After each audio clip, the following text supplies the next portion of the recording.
हर हर महादेव दोस्तों। 4 अगस्त सावन के अंतिम सोमवार पर खा लेना 3 यह चीजें, छप्पर फाड़ कर होगी धन वर्षा, महादेव करेंगे सारी मनोकामनाएं पूर्ण। दोस्तों, आज के इस वीडियो में हम जानेंगे कि सावन के अंतिम सोमवार का व्रत कैसे करें, व्रत में कौन सी चीजें नहीं खानी चाहिए और एक ऐसा उपाय हम इस वीडियो में बताएंगे जिससे भोले बाबा की कृपा से आपके जीवन में 7 जन्मों की परेशानी भी दूर हो जाएगी। लेकिन उससे पहले इस वीडियो को लाइक करके कमेंट में लिख दें हर हर महादेव, ओम नमः शिवाय। दोस्तों, सावन का महीना शिव भक्तों के लिए प्यार की सौगात लेकर आता है। यही वह महीना है जिसे हम प्यार का महीना भी कहते हैं। पक्षियों की चहचहाहट मधुर संगीत में बदल जाती है, वर्षा ऋतुओं का आगमन होता है, प्रकृति जगमगन हो जाती है, खूबसूरत शब्दों में आपस में बातें करती हैं। साथ ही साथ शिव भक्त बड़े जोरों शोरों के साथ सावन के महीने का बड़ी ही बेसब्री से इंतजार करते हैं। सावन में भगवान शिव धरती पर आकर अपने हर भक्त के घर में वास करते हैं और उनकी सच्ची भक्ति से धन धान्य करते हैं। सावन का हर एक दिन बहुत ही शुभ माना जाता है, हर दिन पवित्र होता है, हर दिन भगवान शिव की पूजा की जाती है। लेकिन सोमवार के व्रत की बात ही कुछ और होती है, क्योंकि यह बहुत ही पवित्र और शुभ दिन होता है। इस दिन व्रतधारी व्रत रखकर संपूर्ण फलों की प्राप्ति करते हैं। दोस्तों, आप सभी जानते ही हैं कि सावन की शुरुआत 11 जुलाई से हो चुकी है और इसकी समाप्ति 9 अगस्त को होने वाली है। और दोस्तों, इस बार 9 अगस्त यानी शनिवार के दिन ही रक्षाबंधन का त्योहार भी मनाया जाएगा और 9 अगस्त को शनिवार के दिन ही रक्षाबंधन के संपूर्ण होने साथ सावन समाप्त हो जाएंगे। ऐसे में सावन का जो अंतिम सोमवार है वह 4 अगस्त के दिन पड़ेगा और इसी दिन आपको भगवान शिव और माता पार्वती का आशीर्वाद प्राप्त करने के लिए यह चीज जरूर से खा लेना है। महादेव की कृपा से आपके जीवन की हर परेशानी होगी दूर और जीवन में जो धन को लेकर समस्याएं थी वह भी हमेशा के लिए समाप्त हो जाएंगी। तो दोस्तों, सबसे पहले तो हम जानते हैं कि सावन के इस अंतिम सोमवार में हमें कौन सा पाप गलती नहीं करनी चाहिए जिससे कि भगवान शिव हमसे नाराज ना हो। और सावन अंतिम सोमवार व्रत में यह सब्जियां और फल तो कभी मत खाना, नहीं तो भगवान भोले बाबा आपसे क्रोधित हो सकते हैं, आपका व्रत टूट सकता है। आइए जानते हैं कुछ ऐसी सावधानियां जिसे भूल कर भी नहीं करना चाहिए। दोस्तों, नंबर 1, शास्त्रों में कहा गया है कि व्रतधारी को उधार मांगकर सब्जियां फल आदि नहीं खाने चाहिए, इससे पाप लगता है और व्रत अधूरा रह जाता है। सावन का अंतिम सोमवार का व्रत हो या कोई भी व्रत क्यों ना हो, पड़ोसियों से मांगकर भी व्रत आदि में फल नहीं खाने चाहिए। व्रत में उधार मांगकर खाने से व्यक्ति का व्रत झूठा हो जाता है। ईश्वर की शरण में आने पर व्यक्ति को झूठ नहीं बोलना चाहिए, कर्ज नहीं लेना चाहिए, चुगली आदि नहीं करनी चाहिए, उधार मांगकर भी नहीं खाना चाहिए। अगर आपको कोई अपनी मर्जी से खाने के लिए व्रत में कुछ देता है तो उसे आप खा सकते हैं, लेकिन व्रत में कम से कम उधार मांगकर फल आदि नहीं खाना चाहिए, इससे पाप लगता है और व्यक्ति की पवित्रता भंग हो जाती है। दोस्तों, नंबर 2, सावन के अंतिम सोमवार के व्रत में आपको नाशपाती नहीं खाना चाहिए।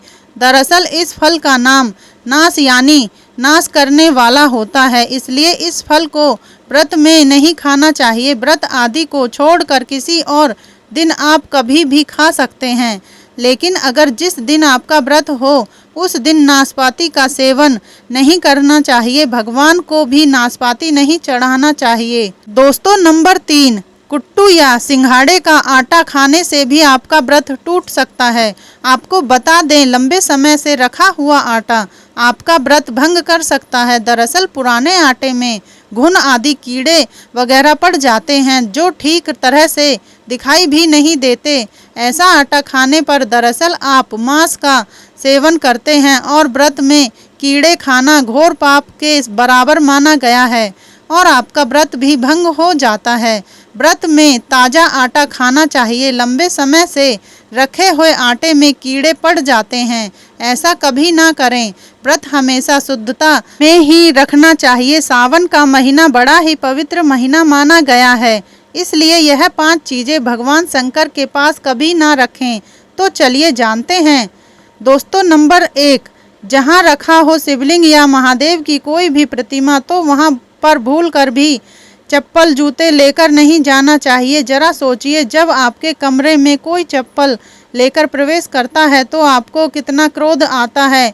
इसी कारण महादेव भी आपसे नाराज हो जाते हैं और आपको मिलने वाला फल नष्ट हो जाता है। ऐसे में मंदिर में नंगे पांव ही प्रवेश करना चाहिए, क्योंकि चमड़े की चप्पल हमेशा अशुद्ध रहती है, इससे देव शक्ति नाराज होती है। दोस्तों नंबर 2, अक्सर महिलाओं को मासिक धर्म आ जाता है और वह बिना किसी को बताए पूजा पाठ कर लेती है, जो कि शास्त्रों में वर्जित माना गया है। इस समय महिलाओं को जानकर भी अनजान नहीं बनना चाहिए। अगर आपको मासिक पीड़ा है तो घर के बने मंदिर में या बाहर बने मंदिर में कभी प्रवेश नहीं करना चाहिए, इससे देव शक्तियाँ नाराज होकर आपसे क्रोधित हो सकती हैं। ऐसे समय में शिवलिंग को छूना घोर पाप के बराबर माना गया है। जरा सोचिए, ऐसी अवस्था में जब महिलाओं को बुरा लगता है तो ईश्वर को कितना बुरा लगेगा। इसलिए महिलाओं को ऐसी अवस्था में मंदिर यात्रा, घर में पूजा पाठ, भगवान की प्रतिमा को छूना या तुलसी में पानी भी नहीं डालना चाहिए। तुलसी का पौधा भी सूख जाता है। जब देव शक्तियाँ नाराज होती हैं तो लाजमी है कि घर में कंगाली और गरीबी, लड़ाई झगड़े होने लगते हैं। ऐसा कभी मत करना। दोस्तों नंबर 3, शास्त्रों में बताया गया है कि जहाँ होता है शिवलिंग तो वहाँ पर सभी शक्तियाँ सक्रिय रहती हैं। अगर घर में होता है शिवलिंग तो वह व्यक्ति महादेव की कृपा सदैव पा लेता है। वास्तु शास्त्र के अनुसार शिवलिंग से हर वक्त ऊर्जा का संचार होता रहता है, इसलिए शिवलिंग पर जलधार हमेशा होनी चाहिए, जो ऊर्जा को शांत रखता है। कुछ लोग अपने घर में शिवलिंग तो रख लेते हैं, लेकिन वह 1 हफ्ते के बाद जल चढ़ाते हैं, जो कि बिल्कुल भी अच्छा नहीं माना जाता। अगर आप जल नहीं चढ़ा सकते तो आप अपने घर में शिवलिंग स्थापित कभी ना करें, जो कि गरुड़ पुराण में बताया गया है। इससे उल्टा घर में विनाश होता है। दोस्तों नंबर 4, शास्त्रों में बताया गया है कि तुलसी और महादेव का वैर माना गया है। इसी कारण तुलसी में शिवलिंग और गणेश की प्रतिमा को नहीं रखा जाता। कई लोग जाने अनजाने में शिवलिंग को तुलसी में रख देते हैं और घर में परेशानियां आना शुरू हो जाती हैं। इससे महाशक्तियां क्रोधित हो जाती है। शिवलिंग पर तुलसी भी नहीं चढ़ाना चाहिए। तुलसी में और शिवलिंग में कुछ दूरी होनी चाहिए। दोस्तों नंबर 5, घर का मंदिर या बाहर का मंदिर, किसी भी मंदिर में ऐसे व्यक्ति को प्रवेश नहीं करना चाहिए जिसने स्त्री प्रसंग अर्थात संभोग किया हो या उसने मांस खाया हो। अगर आप शारीरिक रूप से गंदे हैं तो मंदिर के आसपास भी नहीं जाना चाहिए। घर के बने मंदिर में कोई कपड़ा आदि डाल देना चाहिए। जरा आप ही सोचिए, क्या आप मांस खाकर या स्त्री के साथ शारीरिक संबंध बनाकर भगवान के पास जाएंगे और क्या वह आपसे प्रसन्न होंगे? बिल्कुल भी नहीं। वह आपसे क्रोधित हो सकते हैं और आपसे नाराज हो जाएंगे। शास्त्रों में इसे घोर पाप माना गया है। इससे व्यक्ति नरक में जाता है। ऐसा दुष्ट स्वभाव मनुष्य ही बर्बादी का कारण माना गया है। ऐसा ना करें। ईश्वर के सामने हमेशा नहा धोकर मन पवित्र लेकर ही जाना चाहिए। इससे सभी शक्तियां आपसे प्रसन्न रहती हैं। दोस्तों सावन के अंतिम सोमवार में महादेव को ऐसे बेलपत्र कभी मत चढ़ाना, बहुत ही अशुभ माना जाता है। दोस्तों पौराणिक मान्यताओं के अनुसार बेलपत्र चढ़ाने से शिव जी का मस्तक शीतल रहता है। बेलपत्र से भगवान शिव की पूजा करने से दरिद्रता दूर होती है और व्यक्ति सौभाग्यशाली बनता है। इससे हनुमान जी भी प्रसन्न होते हैं, क्योंकि वे शिव के ही अवतार हैं और इस बात को शायद ही कोई जानता हो। दोस्तों पहले आप यह जानें कि बेलपत्र का उपयोग और इसके लाभ कैसे मिलते हैं। दोस्तों नंबर 1, तीनों लोकों में जितने तीर्थ स्थल प्रसिद्ध हैं वह सभी तीर्थ स्थल बेलपत्र के मूल भाग में स्थित माने जाते हैं। इस बात को शायद ही कोई जानता हो। दोस्तों नंबर 2, यदि बेलपत्र का वृक्ष घर के बीचों बीच या पूर्व दिशा में लगा हो तो घर में धन धान्य की कोई भी कमी नहीं रहती और परिजन खुशहाल रहते हैं। दोस्तों नंबर 3, जो व्यक्ति बेल के वृक्ष के मूल भाग की गंध पुष्प आदि से पूजा अर्चना करता है उसे मृत्यु के पश्चात शिवलोक की प्राप्ति होती है। दोस्तों अब जानते हैं बेलपत्र से जुड़ी कुछ खास बातें। चतुर्थी, अष्टमी, नवमी, चतुर्दशी और अमावस्या तिथियों को, संक्रांति के समय और सोमवार को बेलपत्र नहीं तोड़ना चाहिए। पूजा से एक दिन पूर्व ही बेलपत्र तोड़कर रख लें। दोस्तों आपको बता दें बेलपत्र कभी अशुद्ध नहीं होते। यदि आपको पूजा के लिए नया बेलपत्र नहीं मिल रहे हैं तो आप किसी दूसरे से चढ़ाए हुए बेलपत्र को स्वच्छ जल से धोकर भगवान शिव को अर्पित कर सकते हैं। दोस्तों बेलपत्र में 3 पत्तियां होनी चाहिए। कटी फटी पत्तियों का बेलपत्र भगवान शिव को अर्पित गलती से भी मत करना।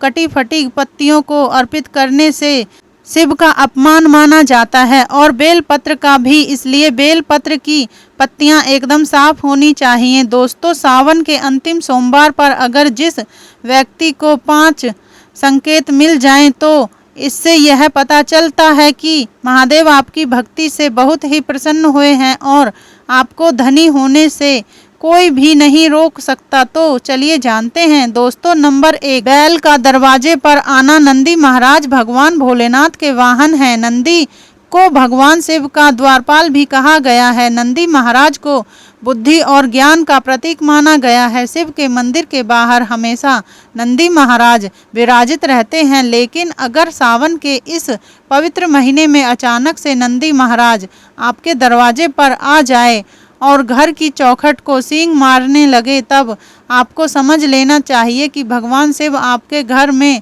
आने वाले हैं, जो कि यह एक उनके आने का संकेत है। भगवान शिव आपकी भक्ति से बहुत प्रसन्न हैं और आपके घर में खुशियां आने वाली हैं। आपको धनी होने से कोई नहीं रोक सकता, लेकिन याद रहे नंदी महाराज को तिलक लगाकर मीठा भोग जरूर खिलाएं।